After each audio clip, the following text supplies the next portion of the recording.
I want to do two pieces. I'll do a little bit of, let me see.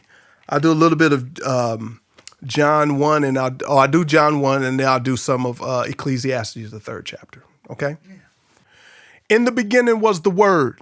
The manifest logic of God heard, unblurred, shining from the inner sanctum of the third, unbroken, catastrophical quote, spoken from the essence of eternity's original notion. All things were made by his motion, and without him was no thing brought to being. All matter engrossed him. In him was life, and that life was the light of men. Shining in the dark, but darkness didn't comprehend. There was a man whose name was John. He was the godsend, sent to point man to the light that on sight they might enter in. John himself was not the light, just sent to represent the true Illuminati that's kissed the face of everybody in this world, coming and going, ignorant of knowing. He was in this world alive and growing, and though he made it all, they slept on him and kept on going. He even came to his chosen, and his own kin closed him out and dissed him like he was an omen.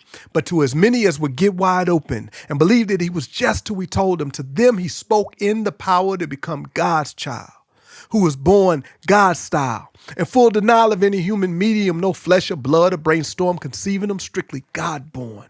And the Word became flesh and manifested in our midst, and we beheld him at his best, a style that none could counterfeit. And we knew that God had come down like Father, like Son now, true from beginning to end, good from the inside out. That's John 1, 1 through 14. This is a little bit of John 3, just a little on the side. Here we go. John 3.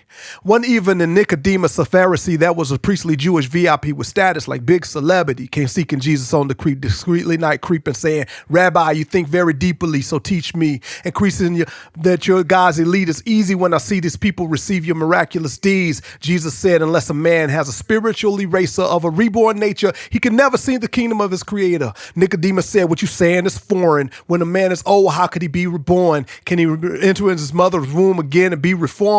Jesus stepped beyond the norm and repeated himself with more emphasis. Unless a man's interest is born of water and spirit, he's limited from entering into the kingdom's premises. For instance, if it's born of flesh, it only reflects a flesh nest full of flesh, yet spirit reflects spirit. Everything it connects with is blessed. So don't trip on this born again script that I blaze. I didn't say this phrase to leave you astonished and amazed. The wind blows where it wants to, and you hear the way it goes. Where it goes is undisclosed. But everyone knows that it's different for those with born, or it's the same way for those with born again souls. Nicodemus, that's how much I remember. Nicodemus had this look of amazement on his face. He said, this is a hard case to embrace. How can all these some, I forgot the rest. Okay. John, man, I loved the book of John. It was so much fun. Ecclesiastes, let me give you a little bit of Ecclesiastes, okay? This kind of goes back to old school. There's a time to be born and a time to die, a time to plant a seed in the ground and wait to see what might rise, a time to dig what was planted, so don't take it for granted, a time to kill, a time to heal, so don't hold on to bandages, a time to break it down, a time to build it back up, so get constructive. It's been too long that we've been destructive, a time to cry, a time to laugh, a time to born, a time to dance, so get your chance before you miss your chance. There's a time to get romance and time to let that pass. There's a time to throw in them rocks and a time to put them in the bag. Better hear what Solomon said. Sometimes when you got it bad, you can't get it out of your head. You got to see if it's all that. But then you fall back right over to that other track that says, don't take it, give it back, and you let it go like that.